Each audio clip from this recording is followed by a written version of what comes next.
गुरुदेव कहते हैं, अहम का त्याग।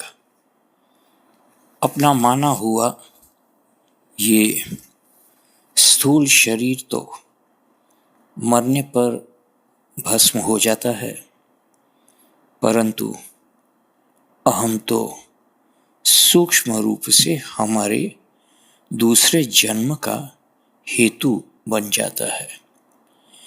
ये सारी घटमाल अहम से है। वर्णमाला में प्रथम वर्ण अ और अंतिम में है ह। ह है। सभी वर्ण इसी अ और ह के बीच में आ जाते हैं। उसी प्रकार हमारे अहम में ही सारा संसार निहित है। त्याग के बिना किसी का भी गुजारा नहीं। त्याग शब्द के सुनते ही हम घबरा उठते हैं, परंतु त्याग का स्वरूप ये नहीं है कि घर बार छोड़े सिर मुंडा लो और लंगोटी पहन लो। अकर्मण्यता, निराशा, कमजोरी या लाचारी त्याग नहीं है।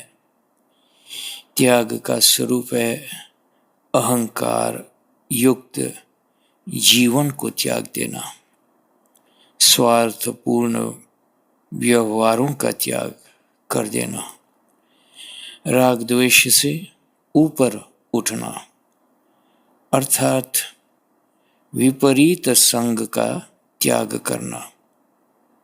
सबसे प्रिय चीज हम भगवान को भेंट करें। हमें सबसे प्रिय क्या होता है जानते हो? सबको सबसे प्रिय अहंकार है। मैं ऐसा हूं, मैं वैसा हूं, मैंने ये किया, मैंने वो किया। ये भावनाएं बनी ही रहती है हमारे जीवन के प्रत्येक व्यवहार में। कितना अहम भरा है ये तो गौर से देखोगे तभी समझ में आएगा। अहम वृत्ति इतनी सूक्ष्म है कि सूक्ष्म बुद्धि से ही वो पकड़ में आती है। अहंकार पूर्ण जीवन व्यवहार को पलटना ही त्याग है। त्याग एक बलवान वस्तु है, इसलिए त्याग से ही आत्मबल उदय होता है, पुष्ट होता है। हम तो सब कुछ भोगना चाहते हैं, भोग रहे हैं, परंतु कुछ भी छोड़ने को तैयार नहीं, और मूल्य चुकाए बिना तो कुछ भी नहीं मिलता। त्याग भी विलक्षण तत्व है। जिस वस्तु का त्याग करोगे वो तुम्हारी बन जाएगी। जिसको पकड़ना चाहोगे वो तुम्हें पीठ दिखा देगी, तुमसे दूर चली जाएगी। छोड़ना पाना है और पकड़ना खोना है।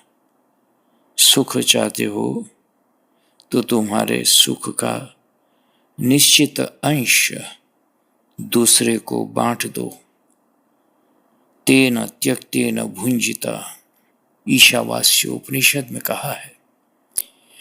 वर्तमान में जो भी प्राप्त है वो निश्चित ही किसी त्याग के ही फल रूप में प्राप्त है। एक उदाहरण पर अपने विचार करें। गेहूं पाने के लिए पहले तो हम गेहूं का बीज त्याग करते हैं, तब गेहूं की फसल हमें प्राप्त होती है।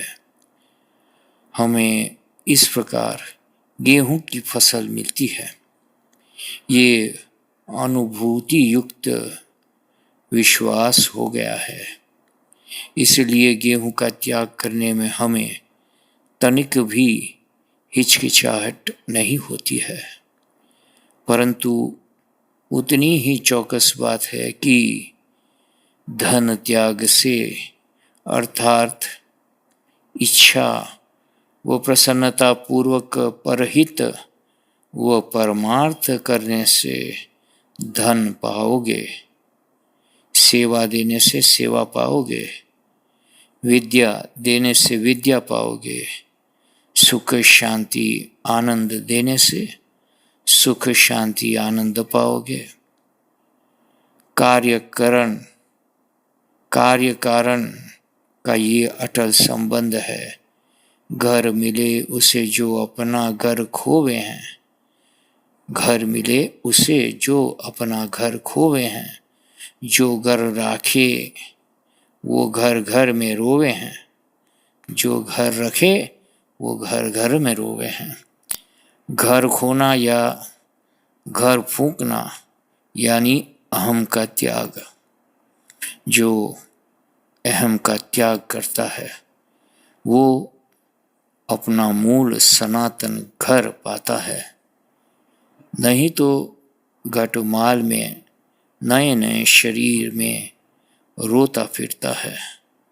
सर्वोत्कृष्ट स्थिति में पहुंचने को सर्वोत्तम सहायक त्याग भाव है और वो अनिवार्य है, इसलिए इसी से प्रारंभ करना चाहिए। जय सिया राम।